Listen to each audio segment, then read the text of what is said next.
This season of Truly Independent is supported by the Help Them See Foundation. Help Them See is a nonprofit dedicated to supporting feature films that inspire faith, hope, and connection. By partnering with filmmakers, the Help Them See Foundation brings meaningful stories to life and shares them with audiences worldwide, making a lasting cultural impact through the power of cinema. Learn more and discover how you can be part of the movement by visiting helpthemseefoundation.org. Hey, Garrett, how's it going?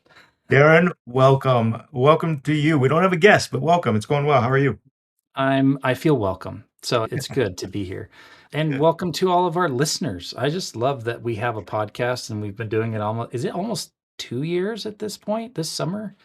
So that's cool. And people are still listening and getting value from this thing. It's one of the favorite things I do every week. So I'm glad we're still here. Oh, good. Oh, I'm glad. And I love hearing from our listeners, which we do periodically.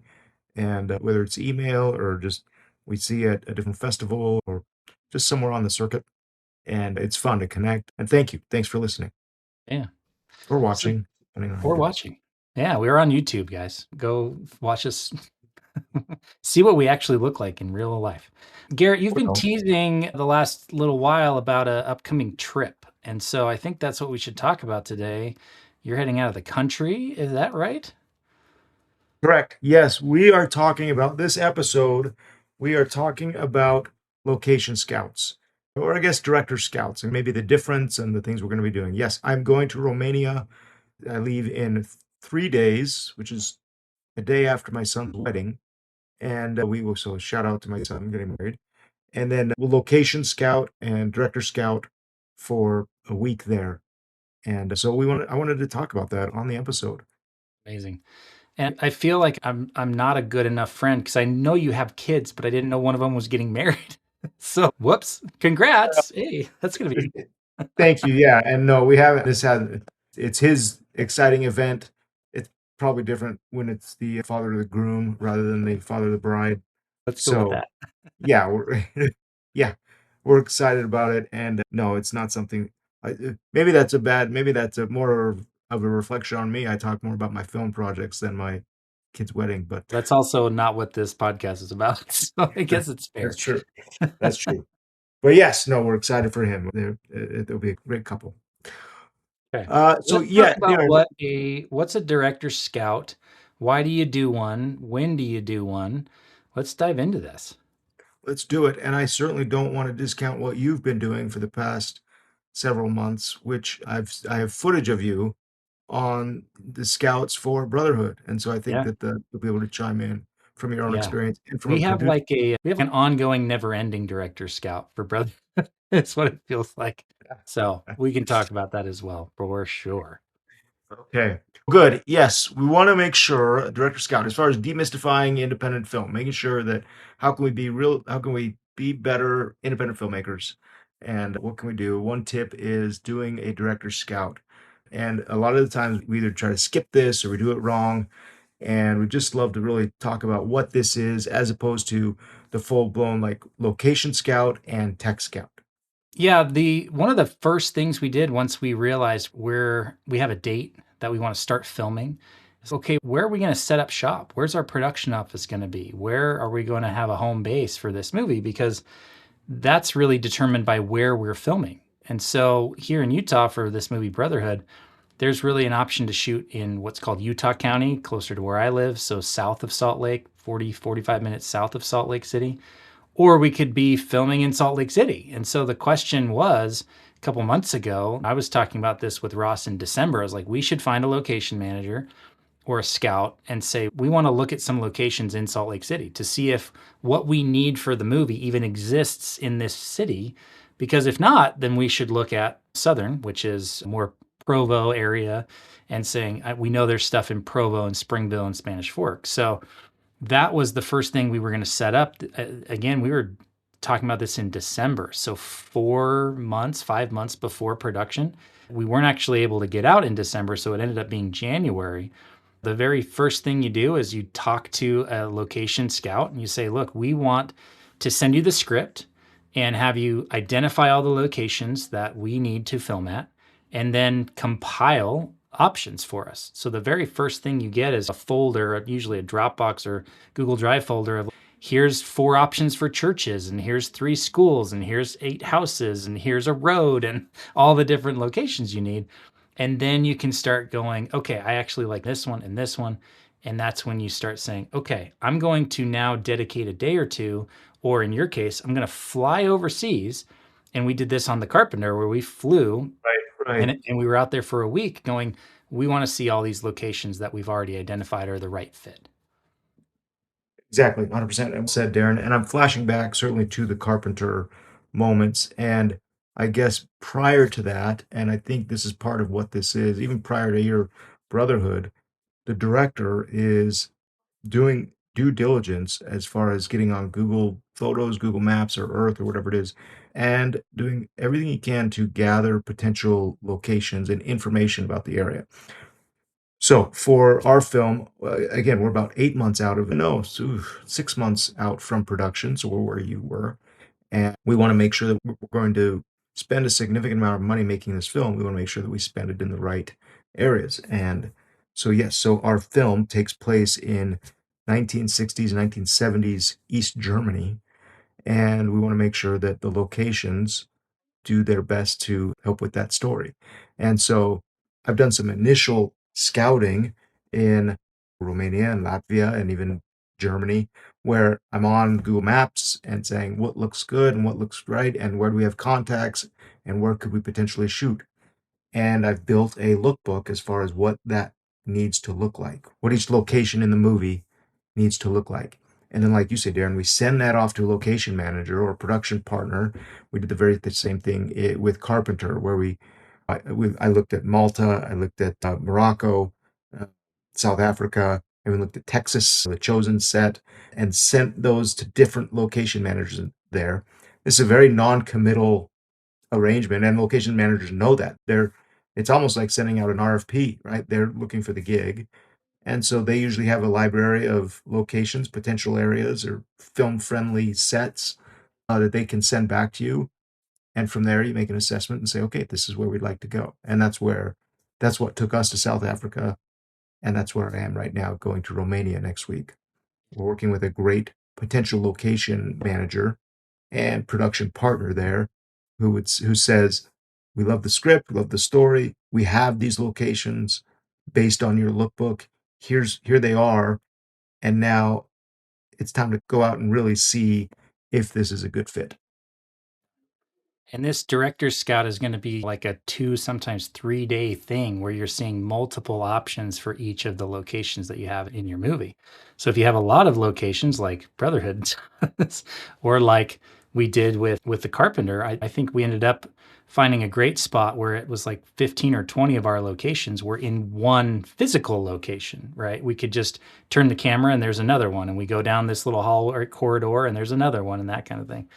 And that's what we were hoping for on Brotherhood. As we're mapping through the process, yes, it starts with the director's vision and saying, what do they want the film to look like? What do they want the locations to look like? And how do they help tell the story? Then you're compiling your selects, and then you're going and scheduling a day to say, okay, Mr. or Mrs. Location Scout, please find and line up and contact these places, because we would like to come and visit them with the express intent of, we're making a movie and we would like to film here. So that conversation has to happen before you even step on through the door. Because if you go in with a group of 3 or 4 people and go, hey, we'd like to shoot a movie here, they're going to be like, who are you? And I'm not the manager, and you got to talk to my boss, and they're not here, and all that stuff. So the location scout is going to be doing some head work to say, or like they're going to work ahead of you a little bit to say, great, let me reach out. Let me see who's interested. Let me see what's available. They'll pull selects from their experience. So they may have filmed at certain locations on other projects. They may have someone who they could call and say, hey, I'm looking for a church that looks like this. You got anything? And they'll share, and they'll say, yeah, talk to so-and-so at this place. So they're doing a lot of that work. It's like a week or 2 of compiling and outreach and scheduling a day. And then ultimately they'll present you with, okay, Friday, we're going to be out scouting for 6 hours, and we're going to go to these 5 or 7 locations, and we'll have lunch in the middle, and it'll be a grand old time. But that's ultimately what has to happen before you even get to the location scout day, the director's scout day. And I love having that location manager or location scout. I guess it's not Yeah. quite the location manager yet, because their job is the access and logistic. And my job as director is story. I want to focus on that. I don't want to have to look at a location and go, okay, where's my crew gonna park? Where's my base camp? Everything like that. I want to go, is this story, can this story shine in this location? And it's a great kind of working relationship. I loved how you and Ross did that on Brotherhood when we went to different churches or schools. And not only that, but you both had such a grasp of the story that you were trying to tell that as you're going into different rooms, and maybe you just emphasize this, you're now rewriting scenes in your mind, or at least reposting scenes to say, hey, this scene is really scripted as an interior bedroom scene, but this back porch is an amazing view of the mountains, and that could be a cool look for the film. So we're going to move that scene out here. Location scout, let's line that up. It's a nighttime scene. You'll probably have to talk with the neighbors. Yeah. And look, it was great. We can do that. Yeah, it's such a big part of it because you need to know, is this even possible? Part of we experienced this in with the Carpenter in Cape Town. It was like, is this going to work? Can we shoot our movie here? Was the big question. And then once it's, oh, I think so, then you're actually going through the list and you're saying, okay, how are we going to pull this off? And you've got 2 or 3 people there at that point who know what the movie is, right? The location scout has read the script and gone through and done a breakdown. The director knows it in and out. Obviously, if they wrote it, they really know it. And then the producer should really know it as well. So you've got 3 different people at minimum that are sitting there going, okay, does this make sense? And the big thing for us on Brotherhood in those early director scouts, the scout was coming to us going, guys, you're trying to shoot 40 locations in 23 days. That's too many locations. We're like, yeah, the math doesn't math on that. Like you would be doing company moves every day at least once, and that's ridiculous. Like you would never try to do a movie that way. So then for us, it became, can every location serve multiple um, purposes? So we would find and strategically look for, okay, here's a location that's a big building or 2 buildings next to each other, but inside this building, this corridor is this, and this room is this, and this room is this, and this lobby is this. The front exterior is this, the side exterior is this. And we're going, oh, one location just became 7 or 8 locations of the script, and we can park here for 2 or 3 days, which is way more manageable than trying to do half a day here, half a day here, half a day here, half a day here. And thankfully and gratefully on Brotherhood, that happened at every location that we were at, to where we're only going to have, I think, 5 base camps. So we only have 5 moves. That's crazy for 40 locations. So we got really lucky. And because we had a really great team that was putting all these ideas together to say, here's what we need, here's what we can afford, and time wise and money wise. And then you also have Ross, and this speaks to what's the director's role on a scout. Part of it is to bring your shot list in mind and the vision of the movie in mind, but you're also going, okay, how do I help solve this? Because you picked a movie that has 40 locations and 23 days to film them in. So what I really appreciated about Ross in this moment was he was working alongside all of us to solve the problem. So he was like, we have that scene set at night. What if it was day? We could shoot it here. Ding. It was like that happened all day, every day on these scouts. Where he was like, what if we just moved that from, exterior here to exterior here and put it as part of that bit of work? It was like, oh, that solves not just one problem, but 2 or 3 problems. Like, great, done. And he was willing to do that on the spot. And it's pretty cool to see. Yes, you've got to bring what your role is as the director. You're protecting the vision of the movie. But when you're willing to not just compromise, but help problem solve, man, it's a fun process. So, Darren, I want to talk about. I love that, and I was witness to that, and that is, it's why we do this early on. Like we're not there with the whole crew. We're not showing up on the day going, okay, what are the problems we need to solve? That's going to happen. Believe me, you're going to have plenty of problems to solve on the day without going, gosh, I wish we would have known about this location glitch or unique characteristic about this location. So that's huge. Another thing that I try to pay attention to on this is being very open-minded. These are not final decisions. We're not going in and locking locations at this stage. We're still 6 months out of production. This is like an initial thing. We might not end up even shooting in Romania.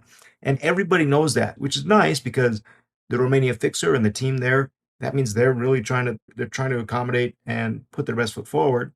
But there's no commitment. The idea is that you want to get excited. The director and the team, you want to get excited about where you're going to go make this movie every day. And it's going to be on screen permanently. So make sure it looks right. This is not the time to necessarily cut corners or compromise. And I say that coming on the heels of, yeah, change the location or change the scene to fit the location. But don't lower your, like, keep your expectations high because stuff will turn up. Yes. Yes, and I do think you can say that in what after what I just said, because we're also talking about two different things. You're Yeah. even a step ahead earlier than we were, where we know we're shooting in Utah, and it's either Salt Lake or Utah County. So it was really down to, can we make Salt Lake work because it's closer to Ross, it's closer to all our crew. There's more infrastructure in Salt Lake than down in Utah County. So it was like, how can we make this work? Whereas you're a step earlier, which is, hey, will you work with us to make this work? Instead of Yes. us bending, you're saying, hey, Romania, whether it's the fixer, which is another term for a location scout, whether it's you or the production company or the film commission, like, entice us, show us how this works in Romania, because we're also going to go scout 2 or 3 other countries, right? If it doesn't instantly make sense here. So it's almost like you said, an RFP stage of, we're feeling this out and you need to win us over, which we really experienced in Cape Town. Not only did they put together a really great scout, but the food was amazing and we had fun, and they connected us with a bunch of department heads to really say, not only can you shoot this movie here, but we are fully supporting you shooting the movie here. And it was like, oh, we Yeah. want to film here now. We want this to happen because it was such an amazing experience. So, yes, if there's Yeah. location scouts listening, those are two different phases in the same sort of process. And you got to know if you're in solve it mode or if you're in win it over mode. And to put a pin in that story, when we were out there, they did such a good job that we flew out the financier for the movie, the producer, the executive producer of the movie, and had him come for an extra couple of days so he could make the decision right there. Like, we were convinced, and it was the plan that he was going to come out, but we wanted to know this is time to come out and make a decision. Yeah. And before we all left, he had made that decision. So yes, you want to approach it open-minded, and boy, once you realize, hey, this will work here, then you can move forward. Yeah. um okay, so Darren, I want to talk about, I guess, 6 tips for location scouting or efficient, I guess, director scouting that you can do that will definitely be helpful in making sure that you're using this time wisely, because it is time way before your movie is starting and you're laying the foundation for your film. So you don't want to just go, it's not a vacation. You're not just going to go someplace and look around, and you got to come back. You got to work efficiently. Can we Yeah. talk about those? Yeah, why don't we ping pong back and forth, because we kind of listed these out ahead of time so we can go through them quickly so people have, at least if you've never done one, you could take this list and go, okay, I know what I'm supposed to do on the day that that I'm on a scout. Yes. Okay, so first one I want to bring up is scouting with your shot list in mind. All right, not just your eyes. Sometimes you go and you kind of, there's great locations. When we're scouting for Carpenter, we go to Texas and we're like, oh, this is cool. We could film here, or there's some neat sets here. And then I started getting into the shot list, and we're like, hey, this is an action sequence with a chase scene, and we've got several shots of running across rooftops. And then we actually have 5 individual fights in this particular movie. And where would we do that? Even though these sets are very impressive, where could we shoot that with a crowd? And you start to really dial in and zero in and make smart decisions on potential locations. So rather than just going in and being wowed easily, start breaking it down and being very aware of your shot lists and key scenes and even trailer moments, ideas that you're going to go, hey, this is a movie that we're making. We're not just coming here to hang out. Yeah. From my side as the producer, you're also thinking logistically a little bit because there were locations we walked into which looked amazing. And it was like, wait, we have 4 people in this room and a camera and a boom operator that they're not going to fit. Yeah, I love the style of this house, but it's too small. We cannot film here. And there was one house that we were at on the Brotherhood Scout where I said, there's absolutely no way I'm going to bring crew and equipment into this house because it was pristine. It was like not a carpet hair out of place. And I was like, we're going to bring 30 people in and out. We're going to bring hot points up and down this narrow stairway into a Yeah. basement. No, like absolutely not. Because I don't want to spend $3,000 in repairs covering up drywall nicks and dings. So like, you're Yep. also thinking a little bit about that. So yes, shot list, but also logistics of the shot list. Is it a wide shot? Do you need to see 360 degrees? Do you need to see in the garage? Do you need to see like what is the logistics of, oh, we're going to shoot in this garage. There's a ton of stuff in here, or there's 2 cars in here and we can just back them out and we're fine. So you're starting to think logistically as well. Yep. Yep. Go in there knowing that you're making a movie, not just taking pretty pictures of whatever, Yeah. just you and your camera. Well, that's a nice segue into point number 2. So if you can, if you're early enough, shouldn't say if you're early enough, if you have a director of photography or cinematographer on board already, absolutely bring them because that's another set of eyes that are going to inform whether those locations will work and whether it's the right look and feel for the movie. But at minimum, bring your phone, have some sort of like shot list app or storyboarding app that you've used where you can say, okay, this shot directly maps to this picture that I took on location, right? So you can say, yes, we have it. Yes, we have it. Yes, we have it. And honestly, there were moments you did this really well in Cape Town and Ross is doing this where you're filming videos and you're literally walking through, okay, this is the scene that I'm thinking of. We start here and you're like using your hand in front of the lens and going, okay, they stand there, the car crosses here, and then we walk this way. And you're literally doing like a test with your phone camera and it's okay, yeah, that'll work. So bring a Yeah. phone and take lots of pictures. When we went to Cape Town, I set up one of those 360 cameras. Yeah. So even as we arrived on location, I just got out the little monopod or the tripod, set it on the stand, hit record, and then talk. We could walk around and say, oh, okay, this is cool, or this looks good, or whatever. And those were very helpful then when we got back to be able to look at those and say, okay, this now we can really kind of plan out the scenes easy. And if you don't have that, if you don't have the 360 cam, yes, use your phone. And my photo album is just packed full with videos for Jeremy. Where, okay, Jeremy, here we are, and Jeremy's my DP, go-to DP. Here we are at this scene, this location. This is where we'd like to do these scenes and so forth, and show the full 360 thing. Make Jeremy dizzy. Make your DP go, okay, this is too much, rather than, oh, I don't know yet if it'll work. Yeah, Okay, you here's sent me from this. one underlit picture of a corner with the chair, and I don't understand what the room looks like. Talk through it. And Jeremy, here's the door. This is where everybody would walk in. Not even part of the scene, but this is the crew. This is crew access. Here's the windows. That's a north-facing window. There's light coming in right now. It's 3:30 in the afternoon. We're seeing sunlight. All of that is going to be very helpful. Yeah, Now, your DP is going to come with you eventually on a tech scout, uh, which everybody will come. But having some detailed videos prior to that they're only going to appreciate you more for doing that. true. And maybe that leads to the next thing as far as tip 3 is look for those things that won't work. Look for those things that are going to break you. Like you said, hey, here's a narrow staircase. Location might be great, but access to it.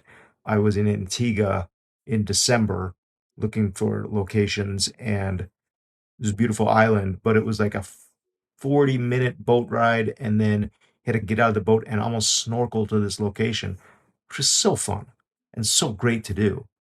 And say, look, unless we're shooting this thing on GoPros, we're not going to get a camera crew out here to do this location. So look for those things that will break you. Yeah. We've covered it, but I think you're definitely looking for things that won't work. So one of the big things, if your scout didn't do it ahead of time, thinking about crew parking and base camp and like, how are you going to get people to and from set and where are the vanities going to be, where are the trailers going to be? that's one thing to think about, especially if you're shooting in houses or restaurants or schools. Like schools, maybe not as much, but anywhere that doesn't have big parking lots around it, you got to be thinking about where's base camp. And it may not be across the street or outside. It may be a block away or at a park a few blocks away or something a mile away. And those are things to be considering as well, going back to the logistics. And if you're in a house that can't fit what your crew size is, that's something that'll break you, because man, oh man, if there's one way in or out, it's Yeah, not gonna then work. It's just not yeah, gonna work. yeah, AKA shooting in the back of a cave, a Yeah, mine. yeah, yeah, Okay, it's a beautiful location, but we're gonna have to make sure we use a full day for this 3-page scene. yeah, Uh, yeah, and here's extra credit on that. And sound mixers, you can send me your thank you notes, please. Listen for sound. Take a minute, even just in these early scouts, to go, okay, what sound issues might we come? Is this location next door to an airport or a freeway or a dog park yeah, or a playground? And how is that going to affect the shoot? yeah. You're also asking about hours of operation. If you're using restaurants or schools or city buildings, asking when can we shoot here? And if they say you definitely can't be here from 8 to 4 p.m. on a weekday, so that's very limiting for your shoot. We've had restaurants who are like, we're closed on Tuesdays, but you definitely can't shoot here on a Saturday. We're not, no matter how much you pay us, we're not willing to shut down on a Saturday. It's, oh, okay, that affects when we can shoot here and how it has to fit into the schedule. So those are questions that you can be looking for as well. All right, the next one is have in your mind which locations are givens or must-haves versus wishful thinking, right? So Ross came in knowing really well, like the hero locations are these 4 or 5 spots. We have to have this house, we have to have a grocery store, we have to have a church, we have to have these things, right? Besides that, he didn't care. So he's, oh, this happens on a road that looks like this. Now it's a road that looks like this. That's fine. Oh, this happens at night. I wasn't thinking about it that way, but if we do it at night, then we don't need to see the background, so we can shoot it anywhere. Let's do that. And so you have to have an idea of, just the same way you know who your main characters are, you know what your main hero locations are. So which ones are you going to stick to your guns on and fight to keep, or fight for the biggest, bestest one? And which ones really don't matter, because it's just a blank room that you're going to put some people in and they're going to have a conversation. The conversation is the point. The room is going to inform a little bit of it, but not all of it. So it doesn't matter. So know those going in so that you can more quickly work the problem and get through it. I like to think that those locations that are those givens, like those diehard ones that are, those are going to be the majority of your movie. Make sure that those are highlighted and featured, and you're going to spend a lot of time on screen. You know, in your movie, most scenes are two people talking, or at least a character talking. So you got star and support, and then everything else in that frame is your location. Yeah. So it's a very loud part of your movie. Make sure that it's pretty to look at. Please, just public service announcement. Don't just shoot in a random kitchen with a white wall. Make your frame interesting. Take some time to find a good location. All right. Yeah. Maybe I just got into my pet peeve list. No, I think it's super important, because yes, your production designer isn't there yet, but you're also thinking logistically and budget wise. If you're going into a big room that's white and empty, then you need a lot of set decoration to fill that room and make it look like a space that matches what it is in the movie. And if a production designer has to start from scratch, that costs a lot of money and a lot of time and a lot of people to load it in and take it out and set it up. Whereas if you go into a room and you're like, oh my gosh, we could shoot right now, note that down and be like, okay, this one's ready. And then when your production designer does come to that room on the tech scout, they're going, oh my gosh, I'll bring in some pillows, but this is ready. And that made their job that much easier. So you're thinking about those things as well. Okay. I won't get into my soapbox about it's not ready because That's fine. we've That's seen another so episode. many independent films where it's just pay attention. Maybe this is more director talk than anything. Just pay attention to what your location says about the character, right? Yeah. If you're saying, hey, here's this story about such and such couple, and you're shooting in your college apartment, but it's a wealthy millionaire couple, it's not ready, guys. Don't do that. Find the right locations. Take the time to find the right location. It'd be like casting the wrong person. Yeah. Okay. Anyway, tell my director side, just getting real protective of the story here. The one that, let's see, this one I love. Make decisions out loud. Make tone decisions out loud, whatever it is. Yeah. And I, this is a thing that I've learned over the 8 movies that I've done, and watching other people do this as well. Because early on, I would process, and I wouldn't want to offend or not offend. I just wouldn't want to make some permanent decision or not. And so I'd sit there and process. And people are looking at me like, what is he thinking? What is he doing? Why can't we read this guy? And then you start to learn and you go, okay, as you're going around, as I go around locations, I like to think out loud. I've got my phone, my notebook, and or whatever it is, and I'm talking out loud. Okay, this could work, or I don't like this, or this is concerning. And the look and these experts that you've surrounded yourself with, they're taking note of that. And so when you either show up at the next location, they're going to pay attention to that and they'll point that out, or they'll be ready. They'll offer you solutions to whatever your thoughts are out loud. Yeah. That's super, super smart. And I think it also invites collaboration in that moment because you're not sitting there going, I am the person that makes every decision. You're opening it up to say, maybe your first AD is there, maybe your scout's there, maybe your DP's there, maybe the producer's there. As soon as you start talking out loud, you're inviting them to collaborate and go, oh, I see what you're saying. What if we actually just turned around and made it over here? And you're Yes. like, I didn't see that. I didn't think of that because I was so hyper focused on this thing that isn't working. But if we go over here, all of a sudden it's, oh man, this totally works. So we've seen that time and time again, and it really helps to have. This is a great note to just make your thoughts verbal for everybody else that's there, and everyone then has an opportunity to help solve it. Yeah, I love that. Okay. The last one, document everything like you won't remember it. Like take notes, take photos, take voice notes, take videos, write it down. Your scout's going to be doing a lot of that, but you should be doing it as well. Because what's going to happen inevitably is your scout's going to come back 2, 3 weeks later and go, hey, remember the Smith house that we were at? And you're going to go, oh, which one was the Smith house? The white one. Oh, we saw 2 white ones. Oh, the white one with the big backyard. Okay, I vaguely remember. What are we talking about? Yeah, you know how there's 3 steps that come up to the back door and blah blah blah. There's actually another door, and you're gonna be like, you're so gone because you didn't take notes. So it's photos, it's notes, it's voice notes, it's all those things to say, okay, yes, when I do have to refer back to that day, I can do it because there's inevitably going to be questions that arise weeks later when it comes to, hey, I know we liked this location, but it doesn't work on the day and we only have this day. So can we do this other one? You got to be able to go, oh, let me look at my notes. Yeah, okay, that was a close second. I think that works fine. Right. I think also, Darren, I love that. Just the importance of documenting everything because in my mind, inspiration is fleeting, right? You're on that. You've put yourself in this position to go to location and look for solutions or look for creative guidance on how you're going to execute this story. And those ideas are going to come and start flowing. And if they're coming into your mind, you got to express those and write them down. This could work. This might be a great solution here. Perhaps this location could serve as this house. And those are inspiration moments of inspiration.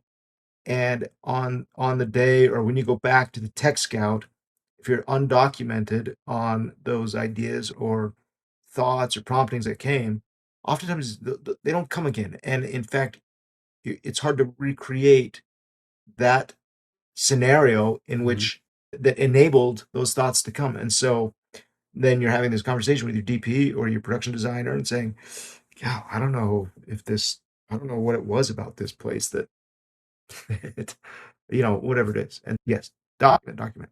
Yeah. One easy way to think about that is you're capturing video for somebody that's not yet on the project. So if you're thinking of, hey, let me capture this for the DP. Hey, let me capture this for the production designer. Hey, let me capture this thing for the transpo coordinator. That will help, and you're doing the thing. You're getting ahead of the process so they don't have to do their own scout to go figure it out. So, oh, there's all these notes. Great. This is going to work out fine. Very cool. Hopefully Yeah. those points will help people as they're thinking about and prepping for their own director scouts. Yeah. One note on that documentation is drop some pins on your map. It's Ooh, yeah. super duper helpful because at the end of the day, you go, oh, Location scout is you're looking around a location for 15 minutes and then getting in the car and driving for an hour or whatever it is, and then looking for 15 minutes. And you're usually in a location, at least I'm in a location that I'm not familiar with. I don't spend a lot of time in these areas.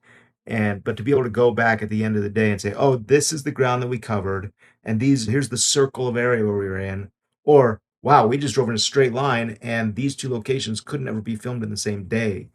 It's very helpful. So part of documentation is just keeping a record as far as where you are. All right, Darren, I added that after you had already I love summarized. it. I love it. They can edit it in post and just reverse. Yeah, I'm sure they will.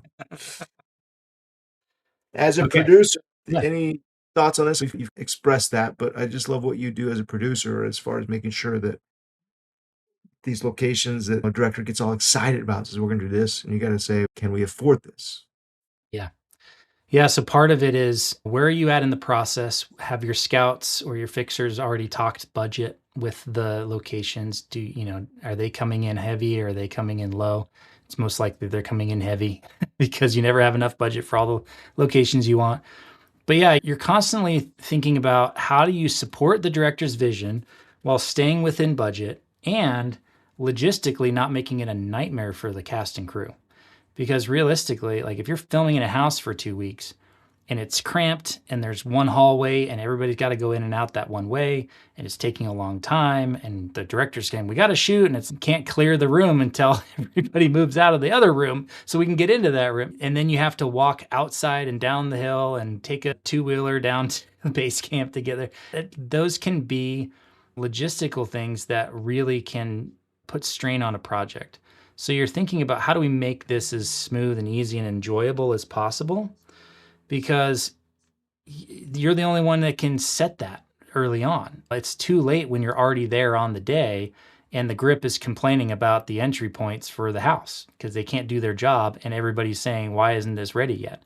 So you're thinking ahead to, okay, how does this location impact the hair and makeup team? How does it impact the cast? How does it impact catering? How does it impact set Yeah. decoration and grips and lighting and all those things? A lot of the conversation we had on our first scout was lighting.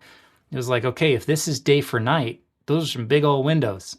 Are we going to bring in a 20 by 40 tarp that's going to cover these windows? Because that's 4 people to set that up and an hour. When are we going to do that? End of the day before, morning early? Are we going to do a pre-call? Like you're starting to think of all of that. Whereas the director's really thinking about vision and look and feel and tone. You're the one person that's there thinking about logistics for all of the crew. So you're their surrogate on location going, okay, this may not work or this works great, right? Yeah. So that's one thing that I'm always thinking about as a producer. And that's where your experience from coming up through crew or working on other movies comes into play, where you're going, man, I shot in a house before and I remember how frustrating it was when nobody could get any work done when we were filming because the house was paper thin walls and we were in the next room over for the vanities. And so they can't run a hair dryer because we're filming. And so that's going to delay it. Like you're thinking about Yeah. all those little minutia of every single crew and cast to go, okay, this will work or it won't. And there was a moment we had our creative team in town a few weeks ago, and I think we talked about that, but we saw some of the hero locations, and there was one of them where I feel a little bad still, but like instead of bringing up a concern, I framed it as we absolutely cannot do this. It did not invite conversation. It did not inspire people to help solve the problem. I said no. And I feel a little bad, but it was all the trauma of past projects where we were filming in houses where I was like, this will not work. And I want to shut it down now before we waste any more brain waves on making this house work, because ultimately I know it's not going to work. And my pattern matching from past projects is telling me, get out, get out. And so you're Those are just red flags. constantly thinking, what's that? That I think there's value in that. Yeah. And that's why to bring a producer, an experienced producer on a scout, we did a similar, I think that it's very helpful to identify those red flags and be like, well, you might show up and the fixer could be just a clown show. And you're like, hey man, you might have the best location in the world, but this particular element isn't working. And so we need to find a better solution. And we've seen that. I've been on a movie where that's been the case. Yeah, so there are lots of red flags that aren't just location. In fact, we're going to be meeting in Romania with potential production designers and sound mixers and potential crew, department head type crew, to make sure that even if they have amazing locations, but they don't have crew that responds to the project's needs, then that's a red flag, and we couldn't do it there. Yeah. Amazing. We've talked for 40 minutes about Director Scout. That's pretty amazing. We better get some work. I'm gonna pack up my camera, my notepad, and and be excited, and we'll be able to come back with a full report here in a week. Yeah, very excited to hear how this scout goes for you. It was fun to reminisce on stuff we've been doing the last few weeks on these scouts. So I hope it's helpful. If you have questions about this stuff, please come find us, 3coinpro.com/podcast. You can submit questions there. Tell us, Yeah, and comments. Tell us what you've found on your location scouts. What has worked for you guys or for listeners? definitely. Yeah, love to hear it. So the goal here is every episode is a demystification of something in the process. And I think we've done a good job today. Very cool. Good luck out there. You're heading out in a week or less than a week, 4 days. Yeah. Yeah. Yeah. Oh, amazing. It's going to be a fun time for you. Okay, Daren, thank you, and look forward to chatting with you next week.